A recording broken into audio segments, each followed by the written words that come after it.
Et yo les gars, c'est Ikamox, on se retrouve aujourd'hui pour une toute nouvelle vidéo les gars. Dans cette vidéo, je vais vous dévoiler 5 secrets sur la transformation en Super Saiyan 3 dans le manga Dragon Ball. Sinon les gars, let's go, on perd pas plus de temps. C'est parti pour le premier secret.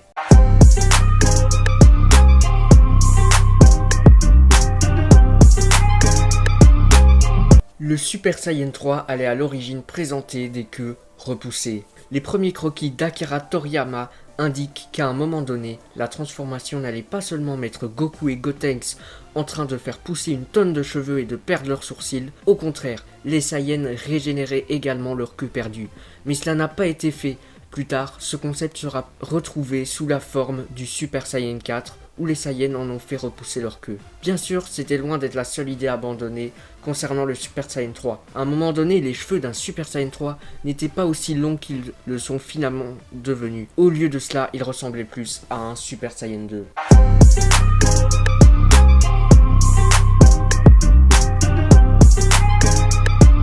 Le Super Saiyan 3 ne nécessite pas d'émotions intenses pour se transformer. Alors que le SSJ1 et le SSJ2 nécessitent des déclencheurs émotionnels intenses, il n'est pas certain que le SSJ3 nécessite ce même niveau d'intensité intérieure pour se transformer. La première transformation de Goku en SSJ3 se produit hors écran, mais est apparemment le produit d'un entraînement intense. Gotenks se transforme en Super Saiyan 3 sans effort. Cependant, compte tenu des transformations SSJ tout aussi faciles de Goten et Trunks, ce n'est pas surprenant. Même dans les diverses transformations non canoniques, devenir SSJ3 ne semble pas nécessiter des émotions intérieures déchaînées, mais plutôt le résultat de se pousser au-delà de leurs limites précédentes. C'est aussi l'une des rares transformations Super Saiyan qui ne suggère pas une altération émotionnelle. Cela implique que le Super Saiyan 3 n'est pas lié à la stabilité émotionnelle, mais repose davantage sur une pure détermination.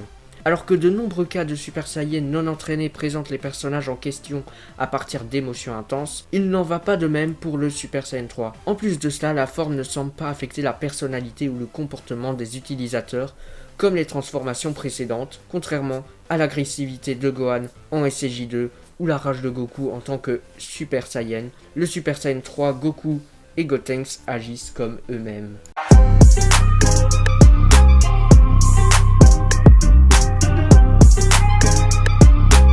Le Super Saiyan 3 n'a que 2 transformations canon. L'augmentation de SSJ3 en dehors de canon a fait oublier à certains fans à quel point cette forme est vraiment rare dans la vraie histoire. Vegeta a accédé à la fois au Super Saiyan 4 et au Super Saiyan Blue sans jamais atteindre le SSJ3. Dans le canon actuel, le seul personnage qui semble prêt à se transformer en Super Saiyan 3 est Caulifla, en raison du fait que Goku soupçonnait à moitié qu'elle se transformerait lors de son combat avec elle.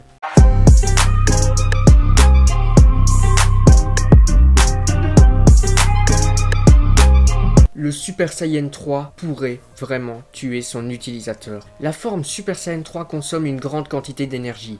Kid Goku dans Dragon Ball GT peut à peine le maintenir pendant plus de quelques minutes. Se transformer en Super Saiyan 3 dégrade également la fusion Gotenks à un rythme accéléré. Cependant, il y a des raisons de croire que cette transformation peut réellement tuer son utilisateur, bien que la source de cette théorie soit la spéculation d'un travail non canon.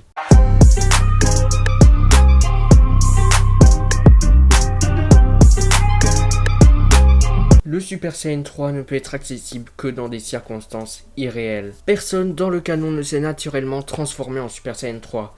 Goku et Gotenks se sont tous deux transformés dans des conditions particulièrement étranges. Gotenks est une fusion, mais ni Goten ni Trunks ne peuvent se transformer seuls en canon. Gotenks s'est d'abord transformé dans la chambre du temps hyperbolique, où Gohan s'est brièvement transformé en SSJ2, mais n'a pas pu le maintenir. La seule non-fusion à atteindre la forme en Dragon Ball canon est Goku. Il a d'abord découvert le Super Saiyan 3 alors qu'il était mort, et a manifestement eu des difficultés à utiliser la forme une fois rétablie. De nombreuses formes non canoniques de SSJ3 ne se produisent qu'après un voyage dans le temps, et l'énergie démoniaque affecte les 10 personnages, indiquant que ces transformations ne sont pas naturelles non plus. Tout cela indique que la transformation SSJ3 pourrait être impossible à réaliser dans des circonstances normales.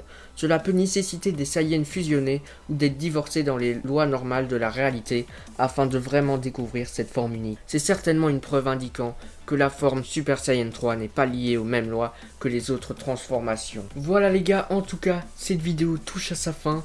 N'hésitez pas à me dire en commentaire si vous en avez appris plusieurs choses sur la transformation du Super Saiyan 3. Et si vous voulez d'autres vidéos de ce genre, j'en referai sûrement quand j'en aurai l'envie. Donc voilà. Bref, en tout cas j'espère que cette vidéo vous aura plu. Si c'est le cas, n'hésitez pas à bombarder la barre de pouces bleus et d'abonnement, ça me ferait extrêmement plaisir. À me suivre sur mes réseaux sociaux qui sont dans la description et sur ma chaîne principale et sur ma chaîne Twitch. Sur Twitch les gars, on regarde des animés en live, donc voilà. N'hésitez pas à faire un petit coup d'œil quand vous en avez le temps. Bref, moi je vous dis à très bientôt pour une prochaine vidéo. Ciao ciao les amis, à plus, bye bye.